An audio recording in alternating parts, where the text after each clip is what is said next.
Well, my name is Amelia Letieri, and I own RancH2O Spirits, which is a lineup of liquor-based premium canned cocktails. We're based in Texas, but we are so excited that we just launched here in Oklahoma. Some of my investors are here in Oklahoma. My dad is from Oklahoma. I still have family here. I'm part Indian, and so we are delighted to get to be here and share these drinks with all of the Oklahomians. I created RancH2O Spirits because I realized there was a lack of really true spirit-based cocktails on the market. There was a lot of the seltzers, hard seltzers, malt-based, sugar-based, but what I really wanted was a cocktail in a can, something that tasted like I just purchased it from the bar, but that I didn't have to have the bar with me to have it conveniently. Anytime I went out on the lake, who brings liquor bottles out on the lake? Also, my husband plays a lot of golf, and he kept complaining that he was tired of just having beer on the golf course, and anytime the cart girls would come make a cocktail, they were terrible because they were 18-year-olds trying to make a vodka soda, and so really how it started was the ranch water, which is basically Texas's version of a skinny margarita. Legend goes back years and years, but I have roots in West Texas where legend says it was born, and these ranchers would get off their ranch from working all day and they'd want a drink, but they didn't want a super sugary margarita, and they also didn't want the calories from the beer and kind of the gut feeling from the beer, so they'd belly up to the bar and order what we call today a ranch water, which is tequila, soda water, and lime.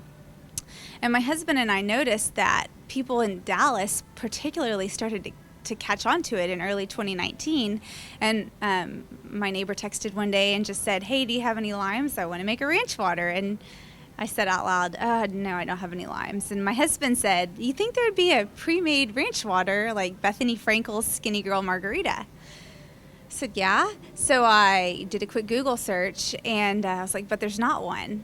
And he stopped what he was doing and he turned to me and he said, "You're going to do it." I was like, "Oh, come again, excuse me." But I had a background in co-packing beverages, and I'd had a background on the convenience side. I'd worked for 7-Eleven for many, many years, and so I really saw the consumer-facing need to have products that are portable, convenient, and shareable, and I think that that's really where the market is heading today. If you look at the rise of there was the craft beer movement, and then people started, I don't really want beer, it makes me feel full. So then here came these seltzers, and this is great, they're low calories, they're light, I can drink them, but they don't taste that good, they have a weird aftertaste, and I still feel gross the next morning. Really, I saw a shift in consumer behavior, that they were really looking for a true cocktail in a can, and it really hadn't been done yet.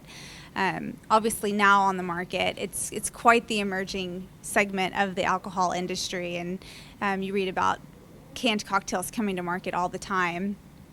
So we're just super excited that we got to get out on the market last year, and this is really I call it our freshman season on the market, kind of taking states by storm, and we're having a lot of fun doing it. So here in Oklahoma, you can buy it at liquor stores. Because we use premium tequila and vodka, 6-time distilled vodka, you can't buy it at convenience stores or grocery stores yet. You really have to go to a liquor store. I think that it solves a great problem. Have you ever been to an event, a concert, and the line to get a drink is like 10 minutes long? Who has time to wait that long? Or, I'm thinking back to basketball games. You go to the bar and you miss a great play because you stood there for 10 minutes just trying to get a drink. And especially with cocktails, it takes time to make them. And so by having these at those locations, all the bartender has to do is pull them out of the cooler, pop the tab, and hand it over. So we've really tried to make it easy. So while we started the company because of the ranch water, I knew enough about building a brand from working with 7-Eleven that I didn't want to be just a Texas-based brand with the ranch water. I really wanted to be bigger than Texas, and I wanted to have a brand that appealed to an array of tastes. So we formulated a couple other drinks. We formulated the classic margarita because that's actually the #1 cocktail in the U.S. And I actually heard an interesting fact the other day that it's the #1 cocktail in the world. if you can believe that. So we wanted to have a drink that consumers would recognize if they hadn't heard of the ranch water. And then we formulated a vodka soda with a hint of cranberry vodka soda, because I looked at the market and there wasn't one on the market, and that's what I drank all through my 20s. And so I thought, you can't not have a cranberry vodka soda. It's so easy and refreshing to drink. We also have a gin fizz that's coming to market soon, and we formulated our own gin for that to be very approachable. Historically, people are afraid of gin because the juniper berry can be too overpowering. So we formulated a gin that dialed down the juniper berry that makes it just very appealing to anybody who's gotten to try it so far.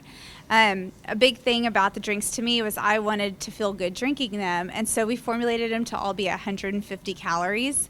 They're 7% ABV, and so most of those calories are coming from the true tequila or vodka or gin itself.